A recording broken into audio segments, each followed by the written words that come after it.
ñu ko ci nu mu gën a gaawee waaye jot nañu amal ab doxub seet nemmeeku ca lycée Blaise Diagne nekkee fii ci Ndakaaru ndongay ni ñoom ñoo ciy jëlee ay jafe-jafe kon nag mbir mi nañu ko teg ci suuf ci wàllu woowee dinañ ci ñëw waaye yeet lu jëm ci mbirum kuréel yi nga xam ne ñoo jóg di ko jàppale dinañu wax dajeeg taskatu xibaar yi ci nu mu gën a yaatoo ñu wax ci leneen muy nag ba tey mbirum Sonko Adji Sarr te diwaanu Ziguinchor lu jëm nag ca dossier yi nga xam ne moom la ñu fa ubbi ci limite parlementaire ba ñoom ndaw yi ay jigéen bokkee ci Pastef ak ndaw yi joxe nañ ci seen xalaat ne lépp loo xam ne rek moom lay laaj nañ ci dem ba jeex ndax xeex bi gis nañu mbirum complot politique la te duñu ko bàyyi mu jàll. Amadou Khalid Diémé moo leen teewlu ci leneen muy jafe-jafe ci wàllu lakku mburu mi boulanger yu Sénégal yëkkati seen i kàddu ni lott nañu ñoo gën a dee mburu mi dugg ci taal bi ndax nag payoor ya néew na seen ak seen yelleef ñu nga koy salfaañe te ko wax ñu dàq la ca biti ci jamonoy mbas mi nguur gi lim fi tegoon ak ndimbali jël nañu ko ñoom kilifa ba noppi seetaan leen ci seen i jafe-jafe ñu ca gën a pee li ci des ñaareelu pàcc bi di magazine bi Moustapha Diop la ñu koy bàyyee ci Walf TV la voix des sans voix ci kanam tuuti ñu yaatal xibaar yi.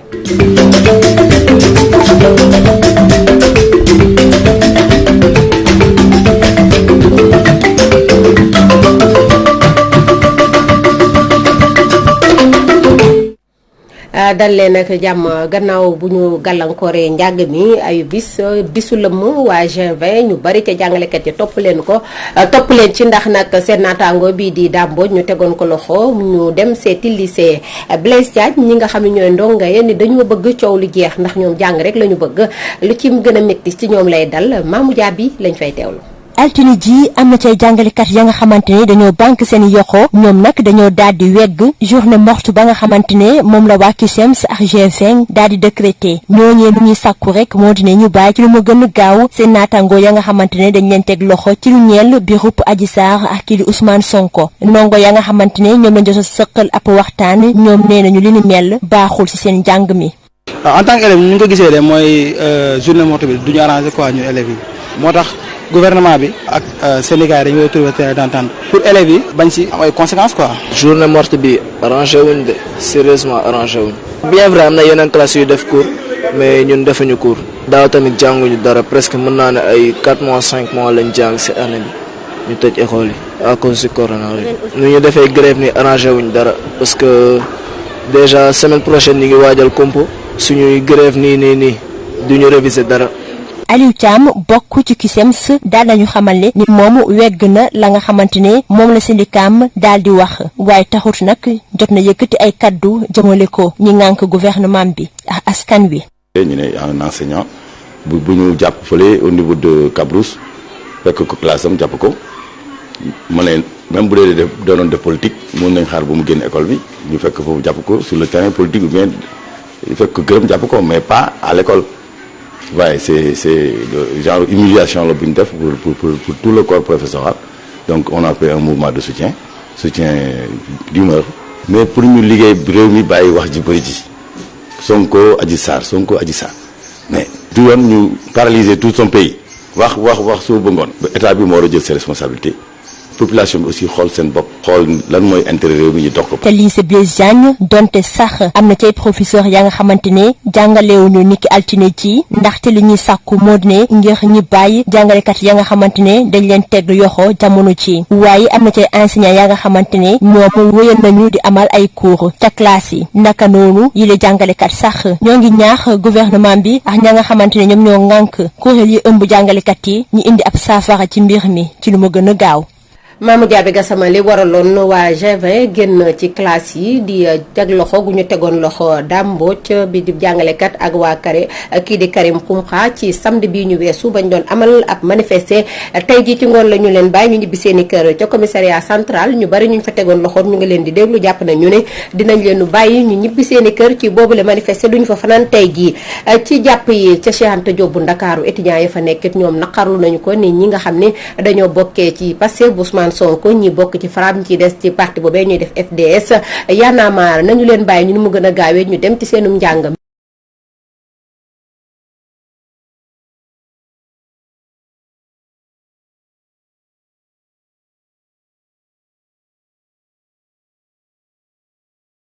jekkul jaaduwul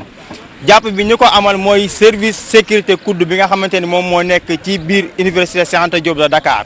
service sécurité boobu nag ñu xamal leen ni dañ leen fi teg ngir ñu saytu ñi nga xamante ni ñoo di étudiants yi waaye itam ñu respecté seen ak seen yelleef lu ñu nemmeeku nag ci jàpp bi nga xamante ni jàpp nañ ko suñu ay naataangoo mooy teguñu ko ci yoon teguñu ko aussi itam ci respecté ak yelleefu doomu aadama bi rawatina étudiant bi nga xamante ni bu dul dara mayuñu kenn koo xamante ni moo xam police la ak ku manti doon muy dugg ci biir espace universitaire di fi jàpp ab étudiant rawatina nag ñii nga xamante ni ñoom ñoo fi nekkal waa kuddu ñi nga xamante ni ñoom ñooy seetaan ay sàcc di dugg ci biir université bi di dugg suñu duus yi di sàcc lu mën a nekk ci biir université bi ñii nga xamante ni ñoom ñooñu ay service sécurité la ñoom ñooy bàyyi ñi agressé étudiants yi à chaque fois ci biir université Cheikh Anta Diop de Dakar ñooñu ñoom ñoo jàpp suñu ay naataango étudiants illégalement de manière arbitraire ñu jàpp leen ba pare dem jébbal leen ñi nga xamante ni ñoo di service bu commissariat bu Point E. di artu Sénégal di artu opinion publique bi di artu direction bu kudd di artu képp kuy étudiant di artu képp koo xamante ni citoyen sénégalais nga jug taxaw ndaxte li nga xamante ni moo nekk ci réew mi jekkul jaaduwul te bu ñu ko bàyyee réew mi dina àgg foo xamante ni bëgguñu fa àgg 23 juin 2011 yéen ñëpp xam ngeen ko li fi amoon nag bëgguñu mu amaat tey jii ci réew mi li ñu bëgg mooy suñu ay moromi étudiant suñu ay naataangoo suñu ay mbokk révolutionnaire suñu ay mbokk bañkat suñu ay mbokk jàmbaar ñu libérer ci nu mu gën a gaawee dans les plus brefs possible dans les plus brefs délais possible nañu leen libérer suñ ko deful dans 24 heures dinañ bloquer espace universitaire bi dinañ bloquer avenue Cheikh Anta Diop de Dakar tey it fi nga xamante ni mooy université Cheikh Anta Diop de Dakar dinañ fi décréter li nga xamante ni mooy journée sans ticket. ginnaaw coowul Sonko lëmbe fii ci Ndakaaru ca diwaanu bët saalumu réew ma Ziguinchor foofaat ña fa yeewoo teg nañ ci gët gannaaw ba ñu yëkkatee mbalaanu kiiraange bu Ousmane Sonko ñooy ndaw ak jigéen ña àddu nañu ni lépp politique moo ko lal kon na xeexu politique lay doon Amadou Khalil Jémé moo tënk seeni kàddu ci biir reportage. affaire bi nga xam ne honorable député nekk patron bi Pastef ñu accusé ko mi ngi am ay développement yu gën a politique que judiciaire suñu sukkandikoo si ay Ziguinchor yi nga xam ne daje nañu ak ñoom te nee nañu affaire boobu mi ngi diviser ay sénégalais. voilà lii mënoon na yam feneen pour bëgg lëndëmal askan wi bañ mu présenté wu élection 2024 te loolu moom dafay impossible. parce que nous on est prêt pour Sonko. du yomb parce que duñu bàyyi suñu Ousmane Sonko suñu Ousmane Sonko la patrimoine la dañ ko war a protéger. si région bu Ziguinchor population yi ñoom si seen majorité dañoo ne rek fii nii complot la politique bi nga xam ne Macky Sall moo ko monté contre seen doom ki nga xam ne moom mooy Ousmane Sonko. jusqu'au bout mais Macky Sall lu mu bëgg a def moo dul nekk si nguur gi di régner seul kenn xamul lu mu bëgg a def sans. Ziguinchor yooyu buñ leen interpellé nee na ñi ngi xaarandi lan la nguur gi di def pour rek ñu mën a réagir te ñi ngi regretter li nga xam ne loolu mooy lever l'immunité parlementaire bu Ousmane Sonko épisode bi nga xam ne ñi ngi koy qualifié naan rek mascarade parlementaire la bi nga xam ne dina porter atteinte gravement suñu république. Assemblée nationale gis nañ li mu def daal dañ ci am déception lañ ci am déception bu ngande ndax assemblée nationale li ñu ci xam mooy assemblée bi dañ naan assemblée les députés sont élus par le peuple et pour le peuple c'est-à-dire ñoom peuple bi leen fa war a nekkal mais li ñu constaté mooy que député bi wala député yi dañ fi nekkal pour Macky Sall surtout au niveau de Ziguinchor ñi ngi xaar defaguñu dara puisque da ngay dëgg fii waa Lindiane fii waa côté bële waa côté mais ce qui est sûr ñi ngi xaar bés bi nga xam ne Macky Sall nee na day jël Ousmane Sonko yóbbu ko dugal ko prison te ñun duñu seetaan yëf yi duñ ko seetaan na xam ne projet bi na xoolaat bu baax lu muy def mais Ousmane Sonko on le touche pas.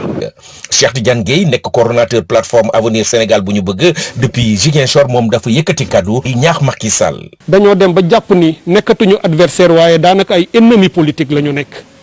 ndax lii ñu yëkkati teg ko ci kawam lii ñu koy fexeel jàpp ñu ni ñun ci démocratie nit war na koo mën a defal keneen démocratie mooy lu xëccoo bi métti lu adversité métti da ngeen di des rek nekk ay adversaire waaye boo demee bay teg ndëgg sërëx di def ay piège di fabriquer ay preuve di def ay complot di manipuler doomu aadama pour ñu dem tuumaal diw yàqal ko. mobilisation jigéen yi nga xam ne ñoom ñooy femme du bois sacré moom dafa wone rek grande déception population yi nga xam ne ñi ngi si Ziguinchor si affaire bi nga xam ne soo moytu rek suñu sukkandikoo si ñoom dina porter atteinte suñu démocratie dina yëngal li nga xam ne loolu mooy la paix sociale bu suñu réew.